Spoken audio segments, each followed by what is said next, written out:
Il y a des plats qui n'ont pas besoin de recettes élaborées, ni de noms luxueux, mais dont la simple évocation réveille instantanément tout un passé. Ce sont ces plats que l'on mangeait autrefois à la hâte, dans la fatigue, mais qui laissaient une sensation de chaleur bien après. Vous souvenez-vous de la dernière fois où vous avez mangé un plat comme celui-là? 1. Crêpes au levain à la poêle. Ce gâteau n'est ni sucré ni moelleux comme les pâtisseries modernes. Il est dense, lourd en main, avec des bords croustillants et un cœur élastique et chaud. Le secret ne réside ni dans le sucre ni dans le lait, mais dans ce levain entretenu pendant plusieurs jours, voire plusieurs semaines. On le gardait comme un objet précieux. On l'emportait avec soi. On le mélangeait rapidement avec de l'eau et de la farine. Puis on le versait directement dans une poêle en fonte brûlante, où la graisse frémissait. Quand la pâte touchait la poêle, l'odeur du ferment mêlée à celle de la graisse chaude envahissait l'espace, annonçant un repas capable de rassasier pour longtemps.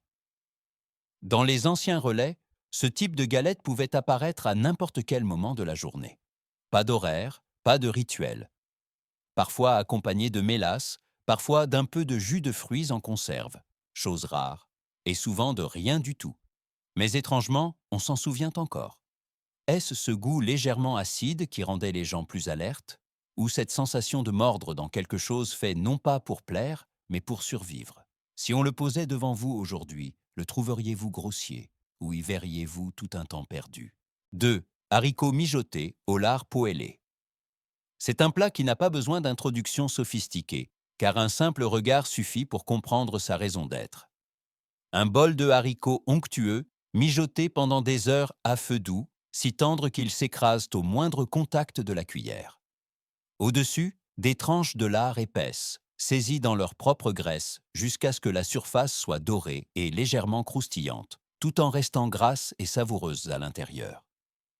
Pas de sauce complexe, pas d'épices exotiques, juste des haricots, du gras, du sel et du thym.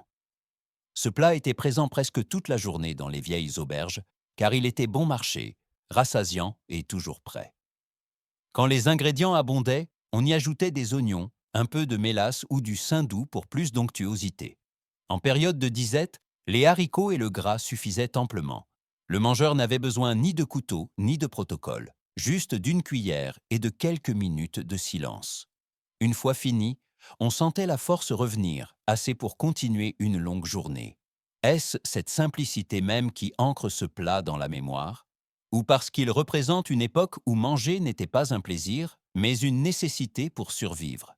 Si vous le mangiez à nouveau aujourd'hui, le trouveriez-vous ennuyeux ou rassurant? 3. Pain sec à la sauce chaude. Ce plat ne semble pas appétissant au premier abord, mais il a été le sauveur de tant de personnes durant de longues et fatigantes journées. Le pain était séché jusqu'à devenir dur et craquant, pouvant se conserver des mois sans s'abîmer. Au moment de manger, on le cassait en petits morceaux, on le trempait rapidement pour l'attendrir, puis on versait dessus une couche de sauce chaude faite de graisse, de farine et de poivre. C'était tout, mais la vapeur qui s'en dégageait suffisait à ramollir le pain et l'humeur du mangeur. Dans les anciens établissements, ce plat n'était pas là pour impressionner. Il existait par pragmatisme. Pas de gaspillage, pas de chichi. On utilisait tout ce qui restait en cuisine. Avec quelques oignons ou des restes de viande, le plat devenait plus riche. Sans rien, la sauce chaude suffisait à transformer ce pain dur en un repas décent. On mangeait lentement, car le pain, bien que ramolli, gardait une certaine fermeté, obligeant à bien mâcher, à ressentir. C'est peut-être cela qui rend ce plat mémorable. Il apprenait la patience, le respect de la chaleur d'un bol simple. Si on le posait devant vous aujourd'hui, le trouveriez-vous trop rustique? Ou reconnaîtriez-vous cette sensation d'être pris en charge à l'ancienne? 4.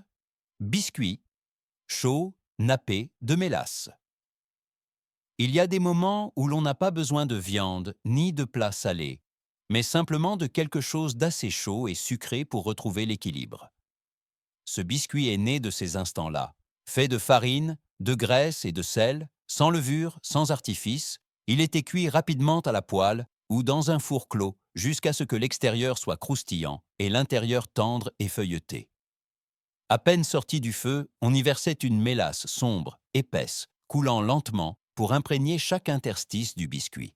Le goût sucré n'était pas agressif mais profond et lourd, suffisant pour réchauffer la gorge après une longue journée. Dans les vieux relais, ce plat était souvent servi à ceux qui étaient trop fatigués pour manger beaucoup ou trop pauvres pour commander un grand plat. C'était parfois le repas de fin de journée, parfois un rare dessert. On tenait le biscuit à la main, on en cassait de petits morceaux, laissant la mélasse coller légèrement aux doigts avant de les lécher naturellement. Est-ce pour cela que ce plat est lié au souvenir du réconfort? Un aliment qui ne vous remplit pas à craquer, mais qui suffit à rappeler qu'il reste de la douceur au milieu des jours rudes. Si vous en mangiez aujourd'hui, le trouveriez-vous trop simple? Ou est-ce cette simplicité même qui vous marquerait? 5. Uf au vinaigre en bocal de verre. Ce plat ne figurait pas sur les grands menus et on le commandait rarement à haute voix. Il était toujours là, dans un bocal en verre posé sur le comptoir, immergé dans une saumure trouble, attendant silencieusement celui qui en aurait besoin. Les œufs étaient bouillis, écalés, puis plongés dans un mélange de vinaigre, de sel et d'épices, où ils restaient des jours, voire des semaines, jusqu'à ce que le blanc devienne ferme et s'imprègne totalement de l'acidité salée. Pas besoin de couvert, il suffisait de le prendre, de le tapoter et de le manger. C'était le plat des moments pressés, quand on n'avait pas le temps de s'asseoir pour un vrai repas. C'était bon marché, pratique et assez protéiné pour caler un estomac vide temporairement. Certains l'accompagnaient d'épices glutis fortes, d'autres le mangeaient tel quel avant de boire une gorgée de boisson corsée pour faire passer l'acidité persistante. Son goût ne plaisait pas à tout le monde, mais ceux qui s'y habituaient ne l'oubliaient jamais. Pourquoi un plat aussi simple a-t-il survécu si longtemps? Est-ce parce qu'il reflétait exactement le rythme effréné d'une époque? Si l'on posait un tel bocal devant vous aujourd'hui, oseriez-vous goûter ou resteriez-vous simplement à regarder avec curiosité? 6. Pudding de vieux pain. Ce dessert n'est pas né de l'abondance, mais de l'habitude de ne rien gaspiller de ce qui était encore comestible. Les morceaux de pain sec, les vieux biscuits ou les restes de pain de maïs étaient émiettés, trempés dans du lait, des œufs et un peu de sucre, puis cuits lentement jusqu'à ce que le dessus soit doré et l'intérieur moelleux et humide. À la sortie du four, l'odeur du gâteau cuit et une douceur chaleureuse se répandaient rapidement, comme pour rappeler que le repas n'était pas fini. Dans les anciennes auberges, ce plat n'apparaissait pas souvent. Mais quand il y en avait, c'était le signe qu'en cuisine, quelqu'un prenait encore la peine de penser aux clients. Certains endroits y ajoutaient une sauce au sucre et à l'alcool fort, chaude et onctueuse, coulant sur chaque cuillerée de pudding tendre. On ne se pressait pas. On savourait lentement, laissant le gâteau fondre en bouche, ressentant chaque couche de saveur familière. C'est peut-être cette douceur qui fait que l'on se souvient de ce plat comme d'un acte de gentillesse, plutôt que comme d'une simple nourriture. Il n'était pas ostentatoire, ne rassasiait pas pour longtemps, mais suffisait à faire ralentir les gens. Si vous mangiez une part aujourd'hui, la considéreriez-vous comme un dessert ordinaire? Ou y verriez-vous une attention très ancienne? 7. Galette de maïs à la poêle. Ce gâteau n'avait besoin ni de four ni de moule, juste d'une poêle chaude et d'un peu de graisse. La farine de maïs était mélangée à de l'eau bouillante et du sel, remuée vivement pour épaissir, puis déposée par cuillerée directement sur la surface grésillante. Quand les bords commençaient à dorer et à se courber, l'odeur du maïs cuit se diffusait, rustique mais très nette. On retournait la galette une fois, la saisissant jusqu'à ce que les deux faces soient brun doré, croustillantes à l'extérieur et moelleuses à l'intérieur. Dans les vieux relais, ces galettes étaient faites en continu, car elles étaient rapides, économiques et faciles à manger. Parfois mangées seules, parfois placées sous des ragoûts pour absorber la sauce, devenant la partie la plus consistante du repas. Pas besoin d'épices complexes, pas besoin de sucre marqué, le goût brut du maïs et de la graisse chaude suffisait à créer une sensation de plénitude. Certains disent que ces galettes sont sèches et monotones, mais d'autres se souviennent à jamais de la sensation de tenir une galette chaude, de la casser alors que la vapeur s'en échappe encore. Ne sont-ce pas ces plats-là qui restent le plus longtemps en mémoire? Si vous en mangiez aujourd'hui, les trouveriez-vous trop simplistes? Ou y verriez-vous toute une époque difficile mais authentique? 8. Ragoût de gibier tendre. Quand les viandes habituelles se faisaient rares, on se tournait vers ce que l'on pouvait trouver. Le petit gibier, peu gras, était nettoyé puis saisi rapidement dans la graisse chaude pour en garder les sucs, avant d'être mis à mijoter avec des pommes de terre, des oignons et n'importe quel légume restant en cuisine.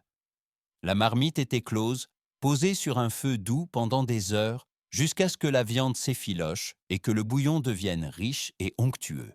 Rien n'était précipité, car la hâte aurait rendu la viande sèche et dure. Ce ragoût n'était pas prétentieux, mais il savait réchauffer le cœur.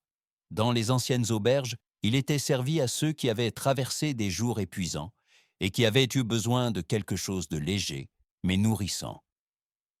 En le servant, l'odeur du bouillon montait, apportant une sensation de proximité étrange, comme un repas de famille oublié en chemin. Le goût du gibier n'était pas gras, mais plus on mâchait, plus il s'affirmait, se mêlant au bouillon pour apaiser la fatigue.